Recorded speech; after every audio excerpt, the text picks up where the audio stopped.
de la rencontre, quand on veut démarrer une nouvelle histoire, à mon avis, c'est tout un travail d'acceptation de son passé. C'est très, très, très important.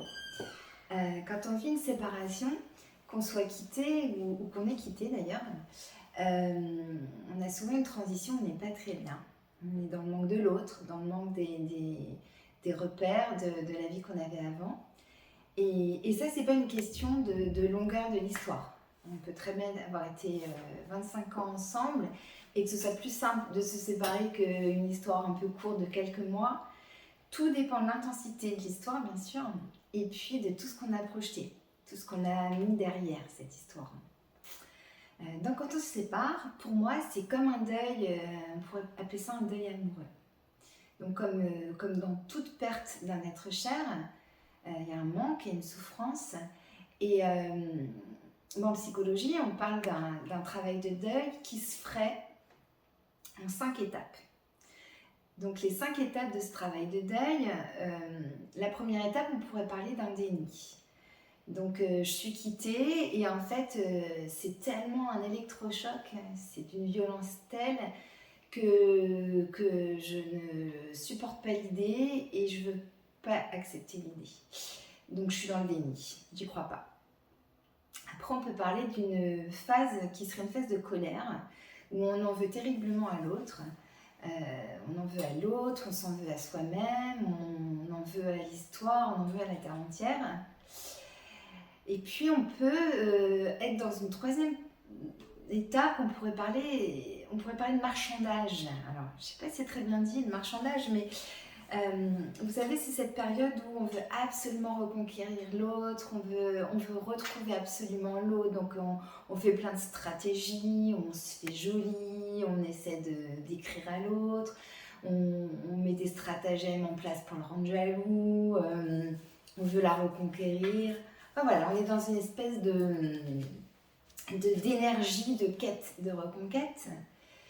Et puis, si ça ne marche pas, on peut devenir très triste. Donc ce serait la quatrième étape où la tristesse finalement, c'est une étape indispensable qui amènerait à la dernière étape, l'étape de l'acceptation. Donc quand je suis dans l'acceptation, ça veut dire que l'histoire elle est à sa juste place, qu'elle sera à peu près réglée.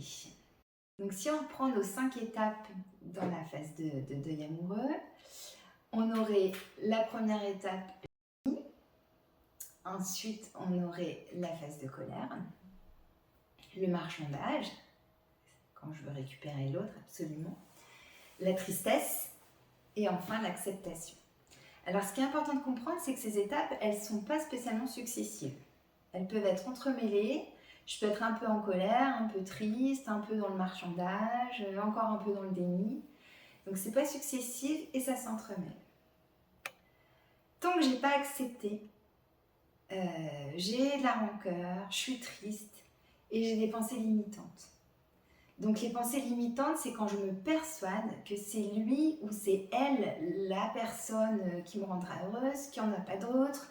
Moi j'entends beaucoup, oui mais c'est le seul qui me fasse rire autant, je ne trouverai jamais quelqu'un d'autre avec qui je m'amuse autant. Ou c'est la fille la plus belle du monde et jamais personne ne l'égalera.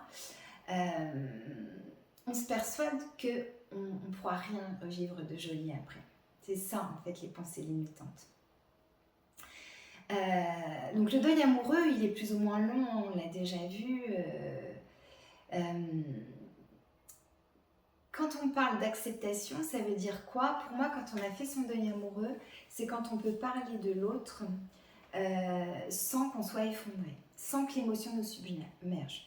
On peut entendre parler de l'autre, on peut repenser à l'histoire sans qu'on soit triste. C'est-à-dire que c'est à sa juste place. L'histoire, elle reste dans notre cœur, dans notre tête, mais on peut continuer de penser à autre chose et d'avancer. Pour moi, c'est ça quand le deuil est terminé. Le deuil amoureux, en fait, pourquoi il est si difficile? Il est plus ou moins long selon les personnes. Ça dépend beaucoup aussi de ce que l'on a vécu avant. Si quand vous étiez petit, vous êtes senti abandonné, on peut dire que un nouvel abandon, ça va raviver cette souffrance. Ça peut de nouveau réactiver des plaies qui ne seraient pas cicatrisées. Quand on n'a pas travaillé sur soi, tout ce qu'on a vécu avant, qu'on n'a pas complètement élaboré, et ben ça revient. Et puis plus on a vécu de séparation, plus si elles n'ont pas été réglées, bien sûr, ben plus ça peut être souffrant. C'est la répétition qui peut faire souffrir. Donc des fois, c'est pas l'histoire en tant que telle. Vous pouvez très bien avoir vécu une histoire de quelques jours et être très très triste qu'elle s'arrête parce que vous avez projeté beaucoup dans cette histoire et puis parce que c'est la fois de trop. C'est toute une succession de séparations qui vous a fait souffrir et celle-ci, c'est celle en plus et en trop. C'est Lise Bourbeau, j'en parle dans la biographie quand je parle des bouquins, qui parle de la puissance de mon ego. Et dans Ego, elle parle des souffrances et des peurs. Pour elle, l'ego, c'est les souffrances qui ont trait au passé et les peurs qui ont trait au futur. Donc si je suis toujours dans le passé, en revoyant tout le temps les photos de l'ex, en repassant les films de nos vacances, en regardant, vous savez, sur les réseaux sociaux, il n'y a rien de pire. Maintenant, on est dans une génération où on peut tout savoir de la vie de l'autre. Donc quand l'ex n'est plus avec nous, et ben lui, il fait de nouvelles choses. Et là, il y a des personnes qui traquent un peu, qui traquent tout ce qui se passe dans la vie de l'autre. Et ça, c'est très, très souffrant. Donc là, on n'avance pas. Et puis, on peut être aussi dans les peurs de plus jamais vivre une belle histoire. Donc du coup, c'est vraiment cet ego qui nous empêche d'avancer dans le deuil amoureux, souvent. Et puis ce qui est sûr, c'est que la confiance en soi, elle est mise à mal. On doute de soi. Donc c'est peut-être parce que quelqu'un d'autre est mieux, peut-être qu'on n'a pas su faire ça, on se remet en question et on se flagelle souvent quand on vit une séparation.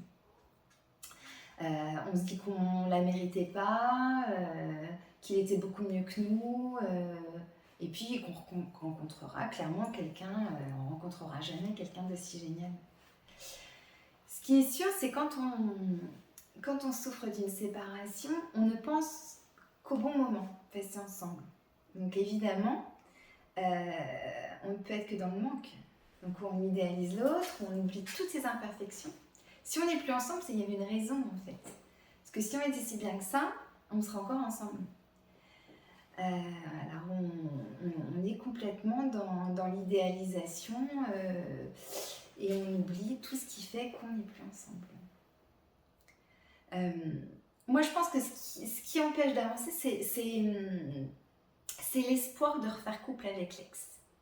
Tant qu'on a l'espoir de reprendre un couple avec l'ex, on n'avance pas. On n'élabore pas ce qui s'est passé.